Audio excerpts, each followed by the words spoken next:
Ele voava acima das nuvens, sorria enquanto salvava as pessoas, ele inspirava simplesmente por existir. O Superman era o ideal, a esperança vestida de azul, com o S mais reconhecível do planeta, o alienígena que talvez fosse o mais humano entre nós. Ele não fazia o bem porque ganhava com isso, ele não salvava o mundo porque era invencível, ele fazia porque podia, porque acreditava, porque amava, mas em algum momento isso se perdeu. O Superman virou uma figura trágica, fria, sombria e distante. Humanizaram até o ponto em que ele deixou de ser símbolo. Realismo virou desculpa pra tirar ele de tudo que o tornava diferente. O alienígena mais bondoso virou o mais ameaçador, e o herói que inspirava passou a ser temido. E mesmo assim, as pessoas compraram essa versão, aceitaram e celebraram, como se o Superman fosse careta, como se ser um herói fosse coisa do passado. E é por isso que esse vídeo existe, porque alguém precisa dizer: o Superman precisa ser salvo, não das kriptonitas, não dos vilões, mas de anos de más interpretações, más ideias e más adaptações.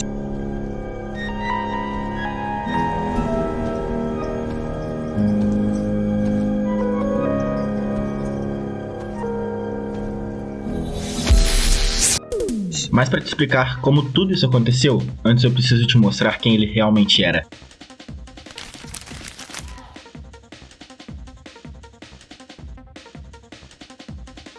Planeta Condenado, Nave Espacial, Kansas, Casal de Fazendeiros, Superman. Essa é uma das histórias mais contadas do mundo. Você já viu em quadrinhos, filmes, séries, animações e memes. E hoje eu não vou te contar ela, mas vou te mostrar o que essa história significou quando surgiu e por que ela ainda importa. Jerry Siegel e Joe Shuster, dois adolescentes judeus de Cleveland, filhos de imigrantes, pobres, marginalizados, mas com um sonho. O sonho de criar um herói que não se rendesse, que não aceitasse o mundo como ele é. Um herói que poderia mudar as coisas. A primeira versão do Superman era um vilão. Isso mesmo, um telepata megalomaníaco que queria dominar o mundo, inspirado em Nietzsche na ideia do Ubermensch. Siegel e Shuster publicaram sozinhos num fanzine, mas logo perceberam, o mundo já tinha vilão demais. A ideia renasce, um bebê vindo de outro planeta, um forasteiro com dons divinos, criado por humanos, que decide usá-los para proteger em vez de dominar. Era mais do que ficção, era esperança em forma de capa. Ele tinha o nome Kal-El, mas para todos nós, ele seria o Superman. Entre 1933 e 1938,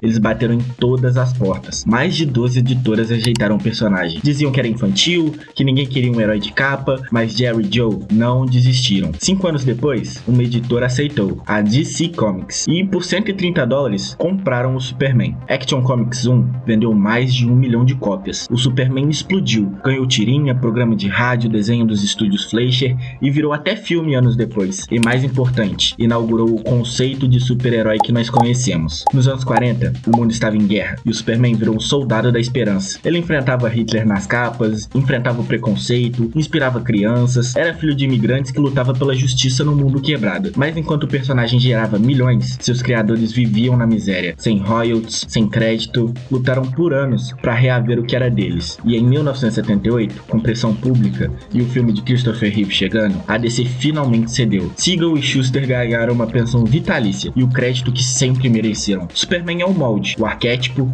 e o começo de tudo. Cada super-herói que você ama hoje deve algo ao Superman. Mais do que isso, ele é um símbolo, um estrangeiro que escolhe proteger, um deus que escolhe ser humano. Ele não representa o que somos, representa o que podemos ser. No fim, o Superman não nasceu invencível, nasceu como ideia, como esperança projetada por dois jovens judeus que, em plena década de 30, sonhavam com alguém que pudesse proteger os fracos, salvar o mundo e inspirar o bem, mesmo quando tudo parecia desmoronar. E por décadas, ele foi isso, um símbolo, mas até mesmo símbolos se desgastam com o tempo. E então começaram a quebrar o que ele era, não de uma vez só, mas aos poucos, distorcendo, adaptando, reconstruindo sem entender o que foi destruído. E aí que tudo começa a mudar.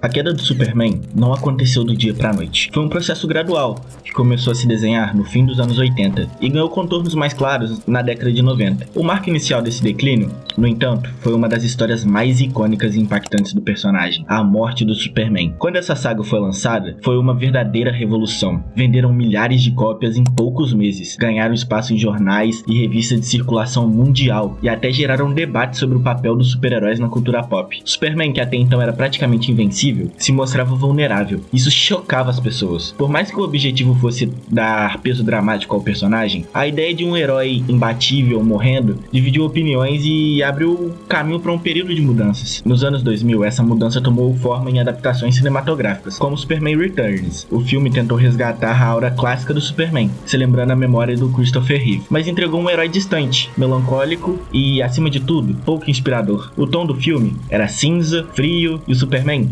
parecia menos o símbolo de esperança e mais uma figura isolada, preso a uma nostalgia triste. Essa tentativa de reimaginar o personagem acabou por alienar parte do público, sinalizou que algo estava errado na forma como a indústria e os criadores encaravam o herói. Foi a partir daí que começou o que muitos chamam de a Era Ed do Superman, uma fase em que o personagem foi humanizado ao ponto de ser descaracterizado, tornando-se mais sombrio, mais agressivo e distante da essência que o tornava único. Essa mudança ganhou força especialmente entre 2010 e 2015, com a chegada dos Novos 52, que relançaram todo o universo da DC. Nessa fase, o Superman perdeu o casamento com a Lois Lane, ganhou uma armadura e passou a ser mais impulsivo, agressivo e frio. Essa tentativa de modernização buscava fazer o herói parecer mais relevante para o público contemporâneo, mas na prática gerou uma desconexão profunda com os fãs tradicionais, que viam o personagem se afastar daquilo que sempre inspirou: esperança, bondade e sacrifício. No cinema, essa abordagem foi levada ao extremo no Snyderverse, com Man of Steel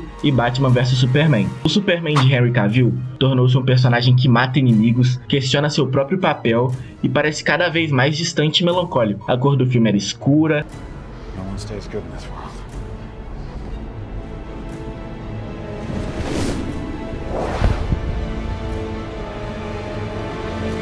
A trilha sonora pesada, e o herói parecia mais um símbolo de conflito do que de esperança. E enquanto isso, a cultura pop abraçava versões sombrias e autoritárias dos super-heróis. Pense em The Boys e Invencível, séries que alcançaram enorme sucesso justamente por mostrar personagens que abusam de seus poderes e se tornam ameaças e não salvadores. Essa saturação de heróis do mal ou heróis sombrios criou um ambiente em que o Superman tradicional parecia ultrapassado e até mesmo ingênuo. No entanto, havia um contraponto essencial e muito respeitado: Reino do Amanhã, uma graphic novel lançada em 1996, que respondia diretamente ao clima sombrio que as histórias como Watchmen e O Cavaleiro das Trevas haviam instaurado nos quadrinhos. Nesse trabalho, Alex Ross e Mark Waid apresentam um Superman mais velho, recluso e que lida com o luto de seus companheiros e da perda da fé na humanidade. Ele não vira um tirano, mas sim um símbolo que inspira mudança e esperança, mesmo em um mundo decadente. Reino do Amanhã mostrou que era possível tratar temas sérios e maduros sem sacrificar a essência do herói, sem transformar o Superman em um anti-herói ou em um ditador. Ele é humano, sim, mas não um vilão, e sua maior força é sua capacidade de inspirar, mesmo quando desanimado. Essa obra permanece um farol para quem sente que versões mais sombrias do personagem perderam o equilíbrio. O desgaste do Superman chegou ao ponto em que ele quase desapareceu dos cinemas e até dos grandes holofotes. Suas aparições eram sempre reduzidas ou cortadas, chegavam a tirar a cabeça do Henry Cavill. Houve rumores reais de que a Warner queria substituir o personagem pela Supergirl. A DC parecia não saber mais o que fazer com o herói mais icônico da editora. Quando anunciaram o retorno de Henry Cavill... Oi, pessoal. Eu quis esperar o fim de semana acabar antes de postar isso. Porque queria que todos tivessem a chance de assistir Adão Negro. Mas agora que muitos já assistiram, eu queria oficializar que eu tô de volta como o Superman. E a imagem que viram na postagem e o que vocês viram em Adão Negro, com certeza é um gostinho apenas do que vem por aí. Pois é, há muito que agradecer e na hora certa farei isso. Mas, acima de tudo, quero agradecer a vocês. Obrigado pelo apoio e obrigado pela paciência.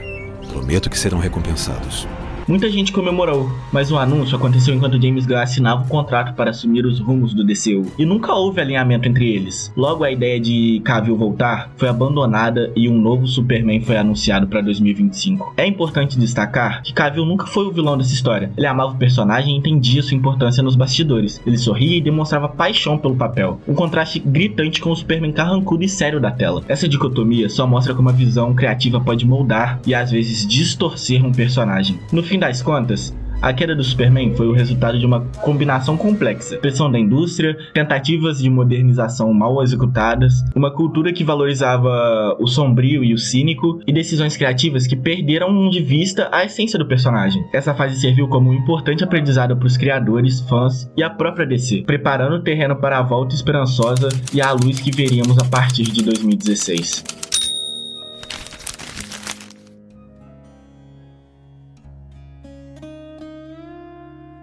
2016, depois de anos tentando transformar o Superman num personagem mais sombrio, mais realista e mais humano, no sentido de cheio de falhas, a DC decide mudar o rumo. É o início do renascimento. Uma fase editorial que não era só uma nova cronologia, mas um pedido de desculpas disfarçado. O público já estava saturado do Superman cínico e agressivo. Eles queriam de volta o herói que inspirava, que olhava pra cima e não pra baixo. E aí vem a jogada. O Superman que assume o posto não é o dos Novos 52, mas sim o Superman pré-Flashpoint, aquele clássico, casado com a Lois Lane e pai do pequeno Jonathan Kent.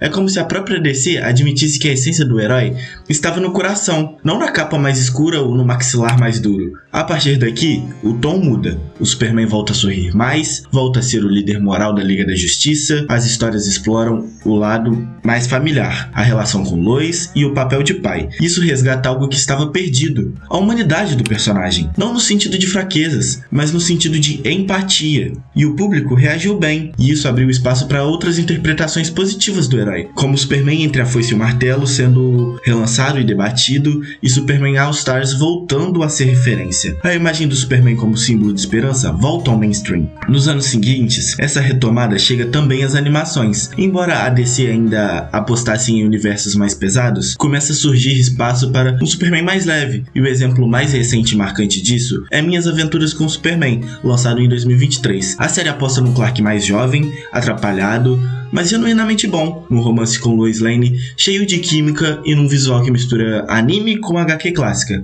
E foi um sucesso de crítica e de público, justamente porque entrega o Superman que inspira e que de quebra consegue se conectar com as novas gerações sem perder sua essência. E aí que chegamos ao cinema. Depois de anos de polêmicas, cortes e reboots, James Gunn assume a missão de trazer o Superman de volta às telonas em 2025 com o Superman, o filme que já chegou aos cinemas. E não tentem reinventar a roda, Gunn aposta no Clark equilibrado, capaz de enfrentar grandes ameaças, mas também sorrir para estranhos na rua. Um Superman que, mesmo em meio a conflitos cósmicos, nunca deixa de ser o cara do interior, que acredita no melhor das pessoas. É um retorno ao arquétipo clássico, mas embalado para o público de hoje, com mais humanidade, humor e uma pitada de vulnerabilidade emocional. Se a queda do Superman nos anos 2000 e 2010 foi marcada pela tentativa de modernizar o herói pela dureza, a volta é marcada por algo simples. Lembrar que o Superman não precisa ser reformulado para ser relevante, ele só precisa ser o Superman. E é isso que mantém o personagem vivo há mais de 85 anos. Não importa quantas vezes tentem mudar o seu tom ou seu traje, a essência sempre volta. Porque no fim das contas, em tempos bons ou ruins, sempre vai existir espaço e necessidade para um herói que nos faça acreditar que amanhã pode ser melhor do que hoje. Superamos a ameaça da guerra e nos defrontamos com a frágil paz. Eu achei que pudesse livrá-los para sempre das guerras, mas eu estava errado. Isso não cabe a mim. Ainda somos um planeta jovem. E existe vida no universo. Outras civilizações com as quais aprenderemos. Eu vejo um futuro brilhante pela frente. E haverá paz quando todos os povos do mundo quiserem tanto isso, que seus governantes não terão outra escolha. Eu queria que vocês vissem a Terra como eu vejo. Veriam que somos um pálido ponto azul, o único lar que temos.